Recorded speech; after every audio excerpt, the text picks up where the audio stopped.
But I was speaking to the president of Mexico, a very wonderful woman, actually.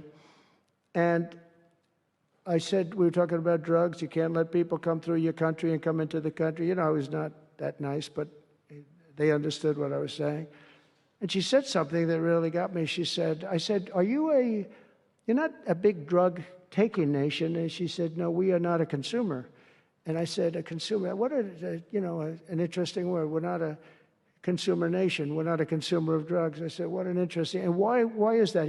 She said, well, we have very strong family values. I said, but we do too. We do too. We have very strong, our families are devastated by what's happening with fentanyl, and China will not be doing, we're going to make a deal with China. They were not letting that happen anymore. And I had a deal, by the way, before I left. I had a deal with President Xi where they were going to give the maximum penalty to anybody making fentanyl and sending it into the United States. And their maximum penalty is the death penalty, and it would have stopped. But when the election turned out to be a rigged election, but that's okay. When an election turned out to be, it was an election that shouldn't have happened. All the things that happened. I'll give you an example. We wouldn't have had October 7th, Israel attack.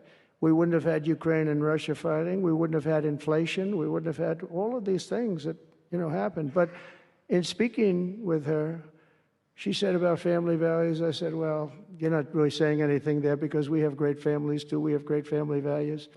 She said, plus we advertise a lot. I said, ooh, you mean you advertise about how bad drugs are? Yes, we do. We spend a lot of money on advertising. And I said, unbelievable. That was such a great conversation because we're going to spend hundreds of millions of dollars advertising how bad drugs are so that kids don't use them, that they chew up your brain, they destroy your teeth, your skin, your everything. And I thanked her for that. I make so many calls and I never learn anything from anybody. I know everything and I never learn anything from anybody. And I spoke to this woman. As soon as she said it, she didn't have to say exactly what. I said, exactly. What a great idea. And I think we're going to have, and I saw pieces of it, we're going to go in with $100 million and then another $100 million initially. But I saw some of the ads and they are really violent. I said, you have to make them strong. Your skin practically comes off after a period of time. You lose your hearing. You lose your teeth. It is terrible. And we show this happening to people. And I think we're going to, we did very well with, we had blue ribbon committees headed up by the First Lady of the United States and a lot of other people that, they have no idea the viciousness of these cartels and these people. And they're smarts. They're very smart, tough people, making a fortune, by the way, an absolute fortune. But we got it down 18%, which was a record.